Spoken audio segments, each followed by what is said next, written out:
কোথায় যাচ্ছিস? আর তুই এখানে কেন? আঙ্কেল, আপনি ওরে চেনেন? চিনি না মানে?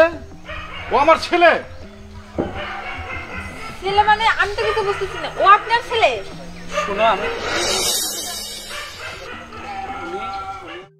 থাক, তোকে কিছু বোঝাতে হবে না।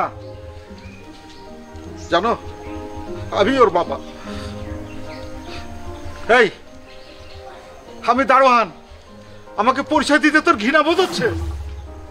তুই আমার এই ইউনিফর্মের কামাই খেয়ে তুই এত বড় হয়েছিস, আর তুই সেই ইউনিফর্ম কাজকে অপমান করছিস? বাবা, আসলে তুমি যেমনটা ভাবতেছো বাবা তেমন না। আমি তোমাকে বোঝাই। থাক বাবা, সাজগার মাছ থাকতো না, যা বোঝার আমি বুঝে গেছি। মা, সত্যি বলছি, ওকে আমি চিনি না, আমার কেউ না। না বাবা, তুমি যেমনটা ভাবতেছো আসলে বাবা তেমন না। আমি তোমার কথা বাবা আমি সবাইরে কই বাবা, ওরে বলতে পারি নাই বাবা, কারণ ওরা অনেক বড় লোক বাবা। যদি বলতাম ও যদি আমার ছাইরা চলে যেত, এর জন্য বলি নাই বাবা। বাবা, তুমি আমার ছোট থেকে বড় করছো বাবা, আমি তোমারে কেন অপমান করবো বাবা? কম থাক বাবা, আমার পরিচয় দিয়ে যদি তোদের সম্পর্ক নষ্ট হয়, এর পরিচয় তোর দেওয়ার দরকার নেই বাবা। আমি তোর কেউ না বাবা। বাবা, তুমি এমন কথা কইও না বাবা। বাবা, আমি তোমারে প্রচুর ভালোবাসি বাবা, কইতে পারি না বাবা। তোমার টাকা দিয়া আমি বড় হয়েছি বাবা, তোমার আদর্শ নিয়ে আমি বড় হয়েছি। আমি তোমারে কেমনে অপমান করবো বাবা? শুনো, উঠি আমার বাবা। হ্যাঁ, আমি এটা গর্ব করে কইতে পারবো, আমার বাবা একজন দারোয়ান। কিন্তু তোমারে বলি নাই, যদি তুমি আমারে ছাইড়া যাইতা। আমাদের এতদিন রিলেশন সম্পর্কে তুমি আমার এই চিনছো? আমি অনেক বড় লোক দেখে? তুমি আমার একবার জানানোর প্রয়োজন মনে করোনি, তাই না, যে তোমার বাবা একজন দারোয়ান? এটা ভাবছো যে এই কথা শুনলে আমি তোমার ছেড়ে চলে যাব? আমি এটা কখনোই ভাবতে পারিনি যে তুমি আমাকে বিশ্বাস করতে পারবে না। বিশ্বাস করো, আমি তোমারে খুব ভালোবাসি, কিন্তু এটা জেনে না যে তুমি অনেক বড় লোকের ছেলে।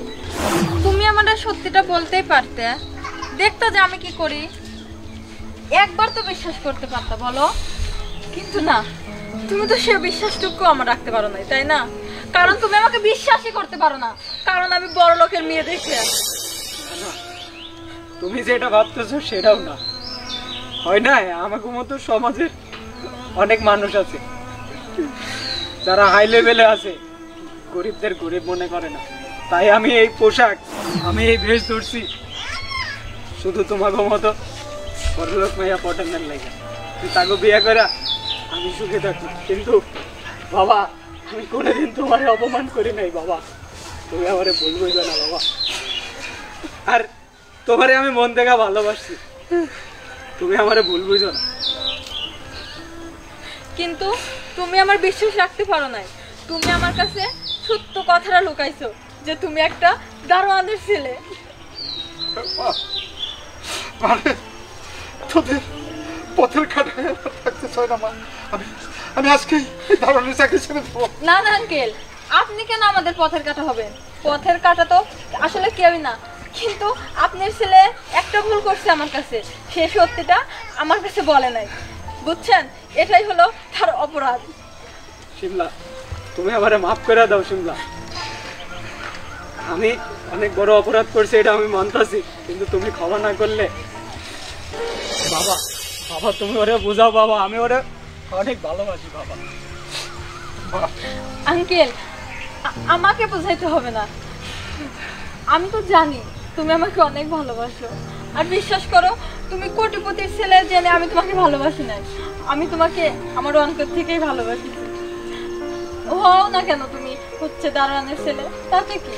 তোমার সাথে আমি সারা জীবন সুখে থাকতে চাই। আমি তোদের পথের কাটায় থাকতে চাই না মা, তোরা সুখী হয়। আমি আজকে চলে যাবো, তোর জীবনও আমার মুখগুলোকে দেখতে পারবি না। না না বাবা, আপনি কোথায় যাবেন? আপনি না থাকলে তো আমাদের সংসারটা অপূর্ণ থেকে যাবে না। আপনিই তো হচ্ছে আমাদের সংসারের গুরুজন, ঠিক না? তুমি বলো না বাবাকে। শিমলা, তুমি আঙ্কেলের সাথে কথা বলো বাবা। তোমার আর এই চাকরি করতে হবে না বাবা, আমি চাকরি করবো, আমি চাকরি করে তোমারে খাওয়াবো, তোমার আর চাকরি করতে হবে না। আচ্ছা ঠিক আছে, শোনো আজকেই আমি বাবার সঙ্গে কথা বলে আমাদের বিয়ে ফাইনাল করতেছি, ঠিক আছে? আর বাবা, আপনারা আর এইখানে দারোয়ানের চাকরি করতে হবে না, আমি কথা দিচ্ছি আপনাকে।